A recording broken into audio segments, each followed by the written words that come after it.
story has been about nothing. But in his eagerness to prove that he is in control of the story and no one gets to tell him what to do, Stanley leapt from the platform and plunged to his death. Good job, Stanley. Everyone thinks you are very powerful.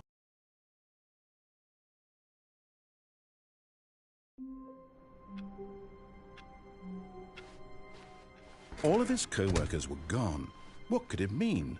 Stanley decided to go to the meeting room. Perhaps he had simply missed a memo.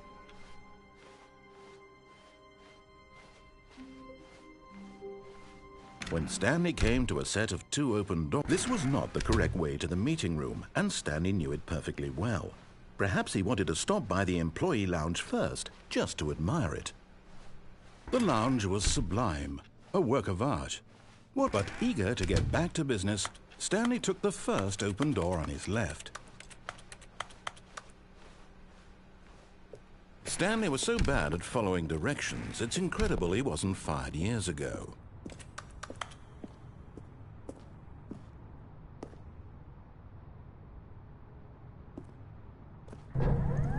Look, Stanley, I think perhaps we've gotten off on the wrong foot here. I'm not your enemy, really, I'm not. I realize that investing your trust in someone else can be difficult, but the fact is that the story has been about nothing but you all this time. There's someone you've been neglecting, Stanley. Someone you've forgotten about. Please, stop trying to make every decision by yourself. Now, I'm not asking for me, I'm asking for her. This is it, Stanley. Your chance to redeem yourself. To put your work aside, to let her back into your life. She's been waiting.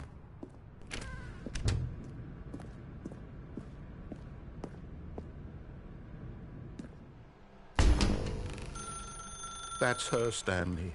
You need to be the one to do this, to reach out to her. If you can truly place your faith in another, then pick up the phone.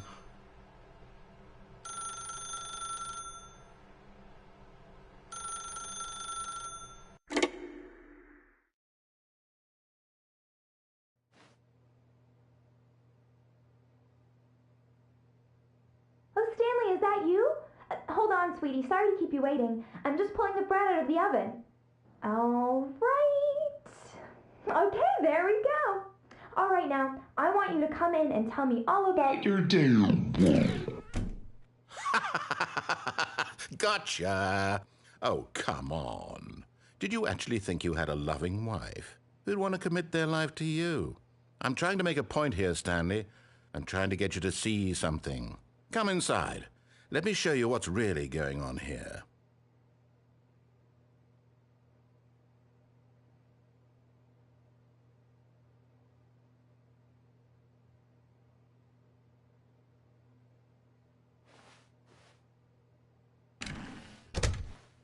This is a very sad story about the death of a man named Stanley.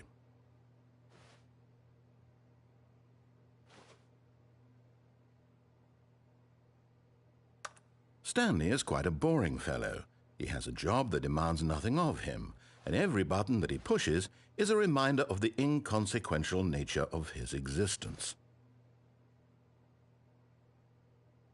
Look at him there, pushing buttons, doing exactly what he's told to do. Now he's pushing a button. Now he's eating lunch. Now he's going home. Now he's coming back to work. One might even feel sorry for him, except that he's chosen this life.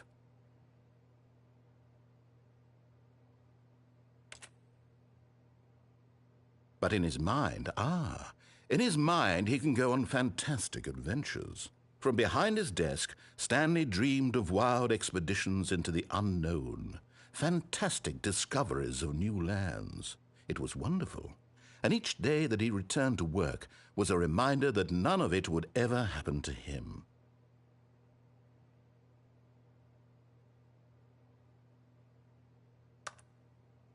And so he began to fantasize about his own job. First, he imagined that one day while at work, he stepped up from his desk to realize that all of his co-workers, his boss, everyone in the building had suddenly vanished off the face of the earth. The thought excited him terribly.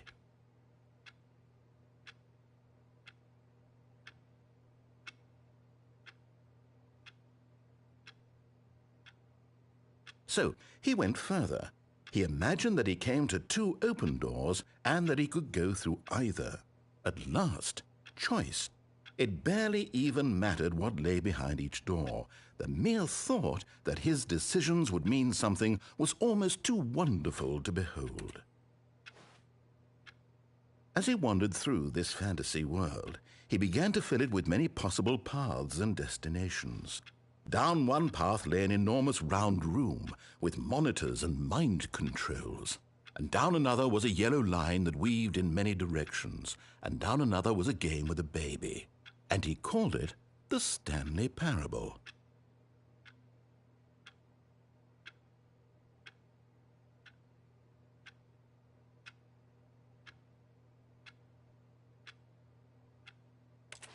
It was such a wonderful fantasy, and so in his head he relived it again, and then again, and again, over and over, wishing beyond hope that it would never end, that he might always feel this free. Surely there's an answer down some new path, mustn't there be? Perhaps if he played just one more time.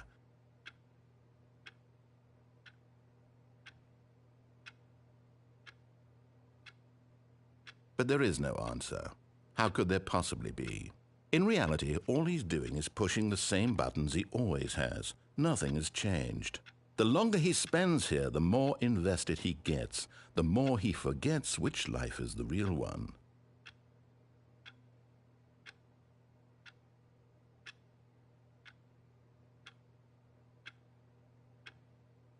And I'm trying to tell him this, that in this world he can never be anything but an observer, that as long as he remains here, he's slowly killing himself. But he won't listen to me. He won't stop. Here, watch this. Stanley, the next time the screen asks you to push a button, do not do it. You see? Can he just not hear me? How can I tell him in a way that he'll understand that every second he remains here, he's electing to kill himself? How can I get him to see what I see? How can I make him look at himself? I suppose I can't, not in the way I want him to. But I don't make the rules. I simply play to my intended purpose, the same as Stanley.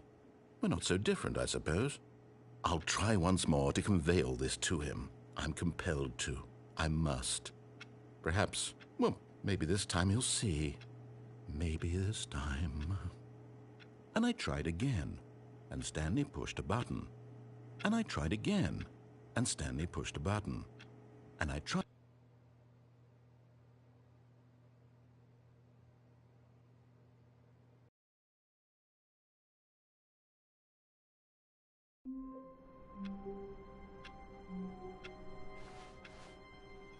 Stanley knew the office layout like the back of his hand.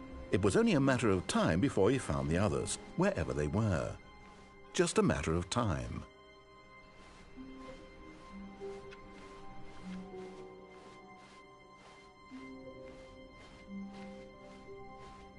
When Stanley came to a set of 2 open doors, this was not the correct way to the meeting room, and Stanley knew it perfectly well. Perhaps he wanted to stop by the employee lounge first, just to admire it.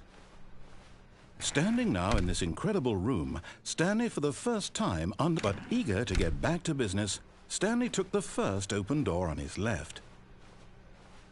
And so he detoured through the maintenance section, walked straight ahead to the opposite door, and got back on track. Yet there was not a single person here either. Feeling a wave of disbelief, Stanley decided to go up to his boss's office. Coming to a staircase, Stanley walked upstairs to his boss's office.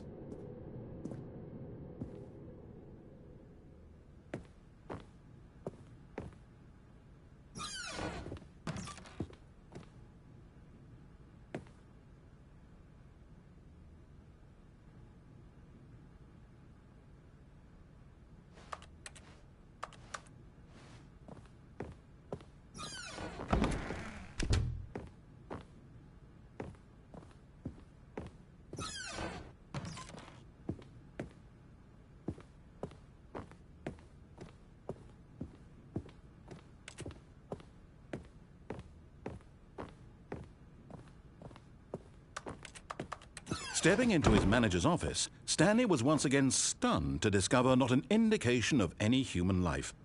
Shocked, unraveled, Stanley wondered in disbelief who orchestrated this. What dark secret was being held from him? What he could not have known was that the keypad behind the boss's desk guarded the terrible truth that his boss had been keeping from him. And so the boss had assigned it an extra secret PIN number, 2845. But of course, Stanley couldn't possibly have known this.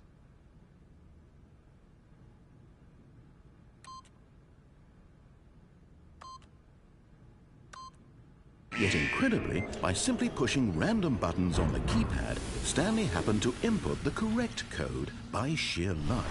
Amazing. He stepped into the newly opened passageway.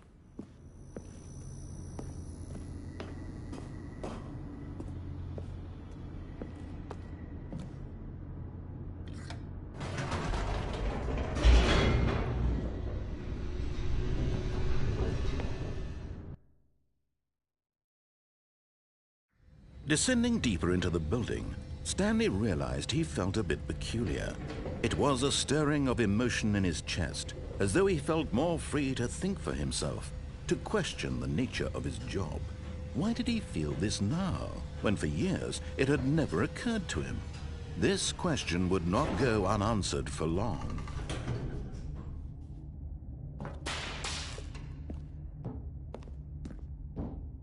Stanley walked straight ahead through the large door that read Mind Control Facility.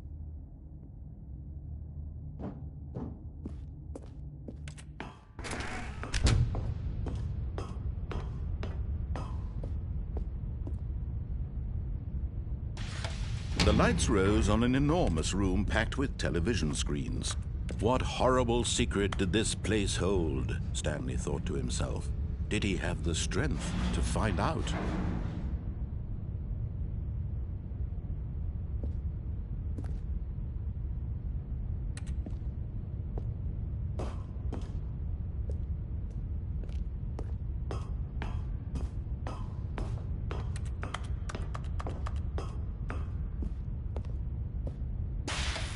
Now the monitors jumped to life, their true nature revealed.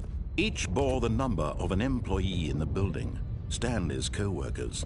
The lives of so many individuals reduced to images on a screen, and Stanley, one of them, eternally monitored in this place where freedom meant nothing.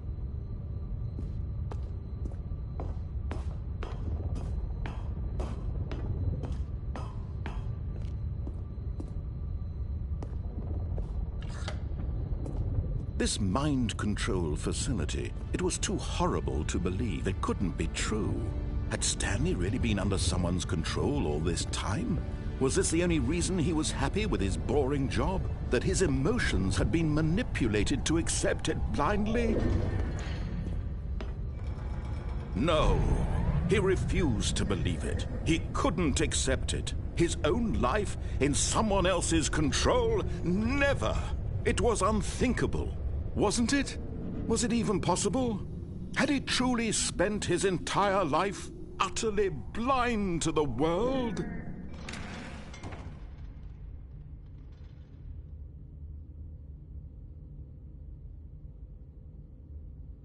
But here was the proof, the heart of the operation. Controls labeled with emotions, happy or sad or content, walking, eating, working, all of it monitored and commanded from this very place.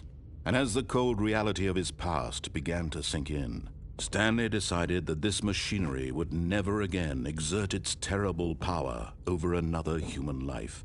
For he would dismantle the controls once and for all.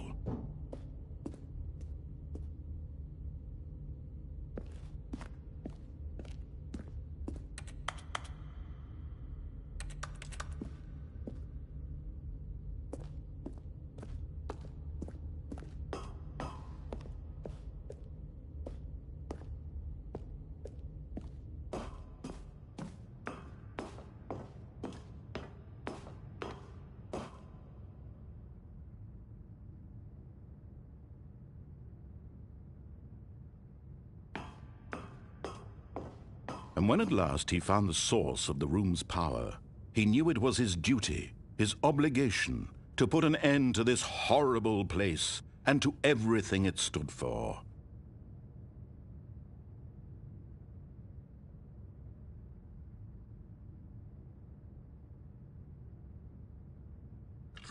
Oh, Stanley, you didn't just activate the controls, did you? After they kept you enslaved all these years, you go and you try to take control of the machine for yourself. Is that what you wanted? Control?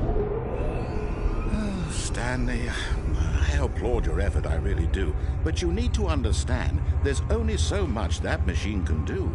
You were supposed to let it go, turn the controls off, and leave. If you want to throw my story off track, you're going to have to do much better than that. I'm afraid you don't have nearly the power you think you do. For example, and I believe you'll find this pertinent, Stanley suddenly realized he had just initiated the network's emergency detonation system. In the event that this machine is activated without proper DNA identification, nuclear detonators are said to explode, eliminating the entire complex. How long until detonation then? Let's say, 2 minutes. Ah, now this is making things a little more fun, isn't it, Stanley? It's your time to shine. You are the star. It's your story now. Shape it to your heart's desires. Oh, this is much better than what I had in mind. What a shame we have so little time left to enjoy it. Mere moments until the bomb goes off. But what precious moments each one of them is. More time to talk about you, about me, where we're going, what all this means. I barely know where to start. What's that? You'd like to know where your co-workers are? A moment of solace before you're obliterated? All right, I'm in a good mood. You're gonna die anyway. I'll tell you exactly what happened to them. I erased them. I turned off the machine. I set you free. Of course, that was merely in this instance of the story. Sometimes when I tell it, I simply let you sit there in your office forever, pushing buttons endlessly and then dying alone. Other times, I let the office sink into the ground, swallowing everyone inside, or I let it burn to a crisp. I have to say this, though, this version of events has been rather amusing. Watching you try to make sense of everything and take back the control wrested away from you, it's quite rich. I almost hate to see it go. But I'm sure whatever I come up with on the next go-around will be even better. My goodness, only 34 seconds left. But I'm enjoying this so much. You know what? To hell with it. I'm going to put some extra time on the clock. Why not? These are precious additional seconds, Stanley. Time doesn't grow on trees. Oh dear me, what's the matter, Stanley? Is it that you have no idea where you're going or what you're supposed to be doing right now? Or did you just assume when you saw that timer that something in this room was capable of turning it off? I mean, look at you. Running from button to button, screen to screen, clicking on every little thing in this room. These numbered buttons, no, these colored ones, or maybe this big red button, or this door. Everything, anything, something here will save me. Why would you think that, Stanley? That this video game can be beaten? Won? Solved? Do you have any idea what your purpose in this place is? Stanley, you're in for quite a disappointment. But here's a spoiler for you. That timer isn't a catalyst to keep the action moving along. It's just seconds ticking away to your death. You're only still playing instead of watching a cutscene because I want to watch you for every moment that you're powerless. To see you made humble. This is not a challenge. It's a tragedy. You wanted to control this world, that's fine. But I'm going to destroy it first, so you can't. Take a look at the clock, Stanley. That's 30 seconds you have left to struggle. 30 seconds until a big boom and then nothing. No ending here, just you being blown to pieces. Will you cling desperately to your frail life, or will you let it go peacefully? Another choice. Make it count, or don't. It's all the same to me, all a part of the joke. And believe me, I will be laughing at every second of your inevitable life from the moment we fade in until the moment I say, happily ever after.